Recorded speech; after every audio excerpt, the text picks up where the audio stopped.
Well, think about how the first person got here. Like, think about what it would have been like when there's only one person.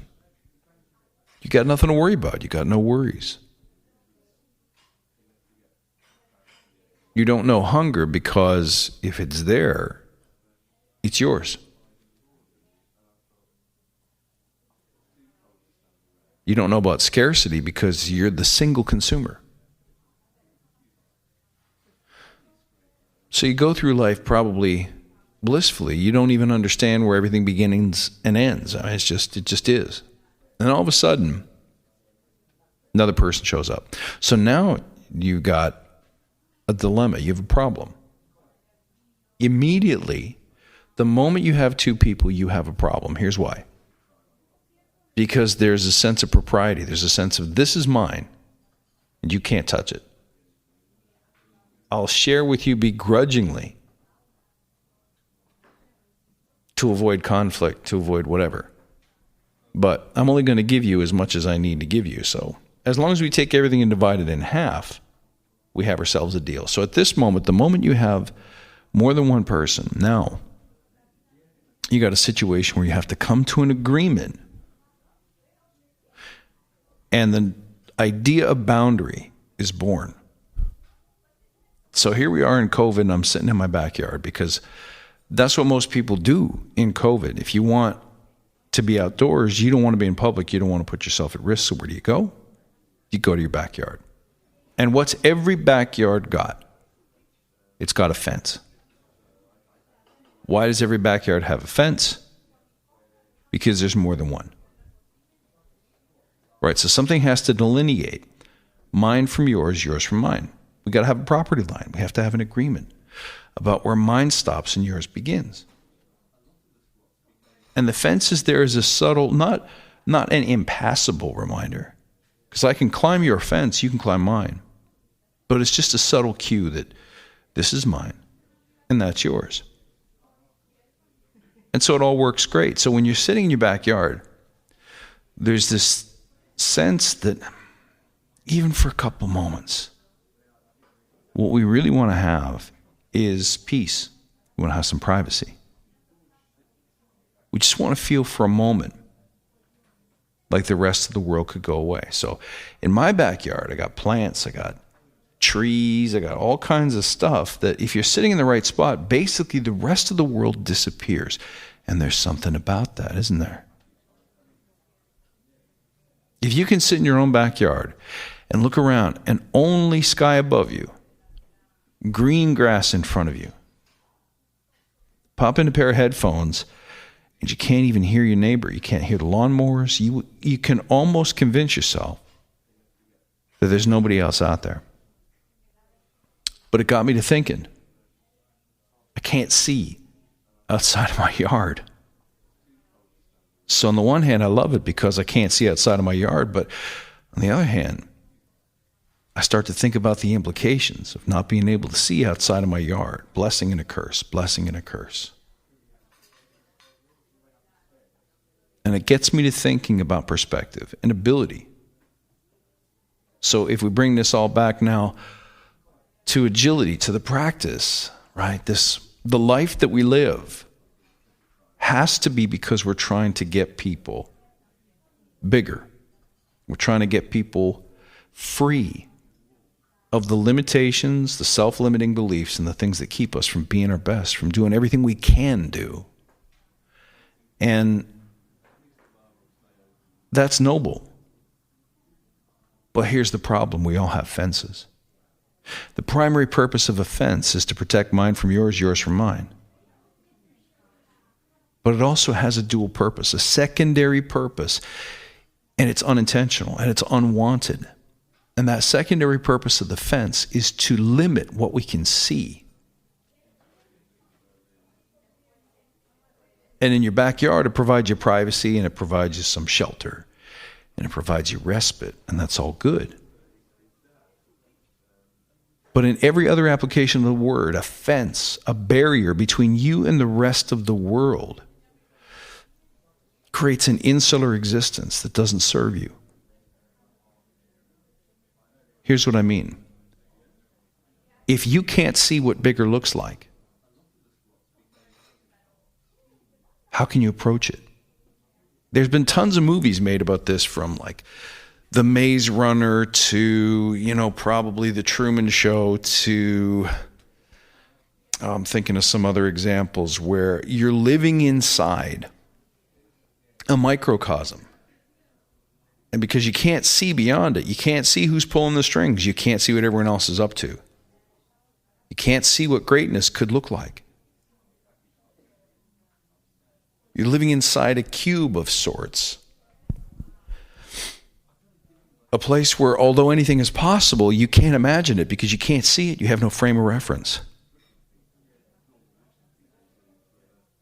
And this is the problem that we all have. This is what causes agile failure. This is what causes most of our pain. Someone pointed something out to me today. It was a post that basically said, Agile has failed. It's over. Agile hasn't failed. And in fact, if you believe that it's failed, what does that mean? It means we're going to go on to whatever's next. We're going to pick something new. We're going to design something else. We're going to latch on to a new set of beliefs. And we're going to do the same thing that we do the minute there's more than one. We're going to build a fence. And we're going to say, this is ours. This is mine. Partly out of a sense of protection, but partly to protect the sanctity of the new thing that we build. We're going to want to keep the outsiders out and the insiders in for a little while. But the problem is that we get tunnel vision. We can't see anything outside of our fence. The plus side is I can't see my neighbors. The downside is I can't see my neighbors. I can't see anything except the light that I choose to let through. So what ends up happening is that we have a set of beliefs based on experiences inside those four walls, inside those fences. We don't hear, we don't see, so we don't know. And this is the plague that infects us all.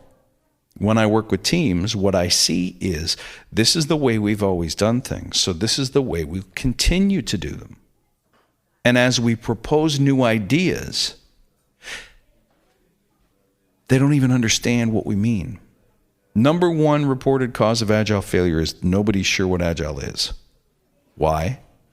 Because we put a fence up. We got a fence. We bring in a new idea, and that fence keeps us from seeing. Fence keeps us from hearing. The fence keeps us from our neighbor.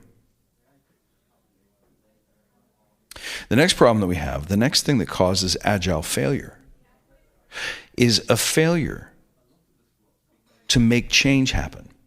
Failure to involve executives, a failure to take on the right mindsets. But what mindsets? If everyone that you're trying to influence has a fence up, you can't see your neighbor.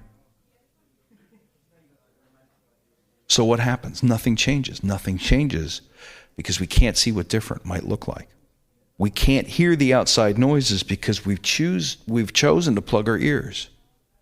We can't see outside sights because we've let the trees and the bushes grow so high to create that artificial container of solace and respite and privacy. And at the end of the day, it shields us from getting bigger. See, you can't grow beyond your current circumstances, your current experiences. If you can't visualize different, you have nothing to reach for. You can't get bigger. You can't say, I want to live over there, because there is no over there, because you can't see it, because you've built a fence that blocks it off. Nothing fails if you persist long enough. One of the reasons why I think Agile's lasted as long as it has, because we get tired of constantly building new ones. And I think in a way, Agile for the first time has allowed us to at least admit that there's a better way of doing things. If you do things differently. Short cycles, less upfront planning, less documentation, reducing waste, delivering continuous value. If we do at least those things, we can have better. But if we've got a fence up, we're only going to hear a certain amount of it. We're only going to hear what we like to hear. We choose what we let in. And at first brush, we let in the things that are comfortable.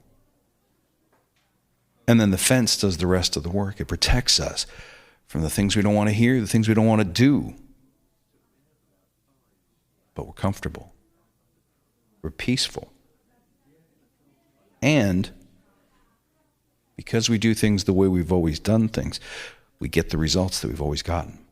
So it's not Agile that fails us. It's us that fails us. Our ability to tear down fences is what creates a great coaching experience. It's what creates a great consulting experience. It's what creates a great Agile experience. Our ability and our insistence to tear those walls down and to see what's possible. I always say, build an interesting fire, and other people are going to look at it and say, what's that? I want to get warm too. But if your fences are so high that you can't smell the smoke and you can't see the flame, there's nothing to inspire us. So how can we tear down walls today? It's always with the first board. You got to start somewhere. Sometimes it gets frustrating and I want to quit.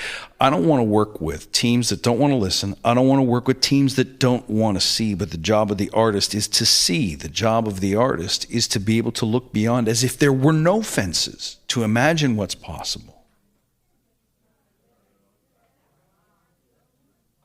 And in my experience, all you have to do then is find people who see it too. And that doesn't have to be all of them. It doesn't have to be the whole 100. It doesn't have to be 500. It doesn't even have to be 20. It just has to be one, maybe two. Someone else who sees it too. Seeing is based on desire, by the way. To see the future, to see differently, there's a spark. There's always a spark. When you're walking an automatic pilot, nobody all of a sudden catches a glimpse of something and says, oh, I'm forever changed. They have to be looking for it. There has to be a sense of pain. There has to be a sense of not enough, no more, not good enough. There must be something else. But once you've gotten hold of that, now you're onto something.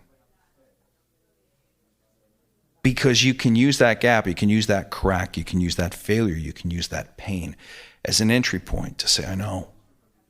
It sucks, doesn't it? It sucks to be doing the same thing the same way and always be bound up by the same limitations to get the same results, the same limits on our outcomes, the same degraded performance, the same failed mission. After a while, it gets to a point where you can see it in people's eyes that they're worn down, they're just tired. They just don't want to do it anymore. And it's in that moment where the ray of hope, the glimmer of hope can take almost any form. And if you can see it, then all there is to do is to show it to them. And you'll know when people are ready. They'll have that look in their eyes like, help me. I'm tired. There has got to be something more. I'm bored of the same outcomes. Must be a way to do better, to be bigger, but I can't see it. All I see is fence. Even if I bring my friends over, we sit in the same backyard, we all see the same fence. The good news is I don't see my neighbor. The bad news is I don't see my neighbor. You give them a glimmer of hope. If you show them, if you give them a peek, if you walk them through it one time and show them what's possible, can you deliver something they've never seen before? Something that makes them go, wow, how'd you do that? Then you can say, I'll show you, but the first thing we got to do is get this fence down. Then maybe you got a shot. Maybe you have something new you can try. Maybe there's hope. Because guys, can you get to the end of your career with the fences all the way up, looking at the same scene, hearing the same sounds, never challenging, never changing, never standing up to peer over the edge? Yes, you can. Most people I know die that way, with the same view, the same vista, the same panorama. 20 yards from their face. It ends right there. It's only when you're willing to see, it's only when you're willing to look over that fence that you can grow beyond your circumstances. Because if your fence doesn't come down, your circumstance never changes. Your environment never changes. Your surroundings never grow. And that's such an impossible problem to solve at the outset when you're first looking at it. When you see things like poverty, when you see kids who have never known what anything else looks like, what are they going to respond to? How are they going to behave? How do they make sense of the world? They make sense of the world with the information they've been given. When you see hatred, intolerance, when you see poor education, when you see all of those socioeconomic factors that never change because you can't leave the neighborhood, you can't see your neighbors. But the bad news is you can't see your neighbors. What would you aspire to? What could you aspire to? There's nothing to see unless you choose to look. The most important thing we do, and here's the deal, most of the people I meet don't get this. Most of the Agile practitioners I meet don't get this. They're laser focused on the process. What do I do? What do I say? What's step one? What's step two? What are the ceremonies? What does the Scrum Guide say? We release a new Scrum Guide. What does it say? What am I supposed to do? What do I do now? Fences. All of it fences. Seeing what we choose to see, seeing within our own backyard, letting other people dictate our reality. It can't work that way. We have to see bigger. And there's people who are doing it. They're actually everywhere. Look at anyone who's invented something that you admire, something you respect, something you use every day. Look at the people whose accomplishments light you up, who make you say, I wish I could, I wish I was. Those people are doing it. Those people see. Those people have learned to see beyond fences. And our job is to help others do the same. That's where the growth is. And until we do that, it'll be Agile has failed. Let's bring on the new Agile. All hail the new Agile. New Agile has failed. And we repeat the same loop, like the same way we run our lawnmowers in our backyard. Every now and again, the weeds come up. It gets too long. It gets unsightly. So we pull out the weed whacker and the lawnmower, and we walk around the yard, surrounded by the same fences, in a big circle. And nothing changes. And every day is the same as the day before. The view is always the same. Tear down fences, help people see. That's the goal. That's the coaching role. Your processes and your frameworks are just tools. Some will be born, some will die, some will live forever. But it's the ability to help people see that moves them beyond the space where they are today. But if they can't see, then they can't see. And then nothing will happen. And then that's the real tragedy. And it's a choice. You can exit your life that way. You can exit your career that way. Or you could do something unprecedented. You could do something that 95, maybe even 98, 99% of the people in our industry fail to do. You can learn to see. Thank you very much, my friends.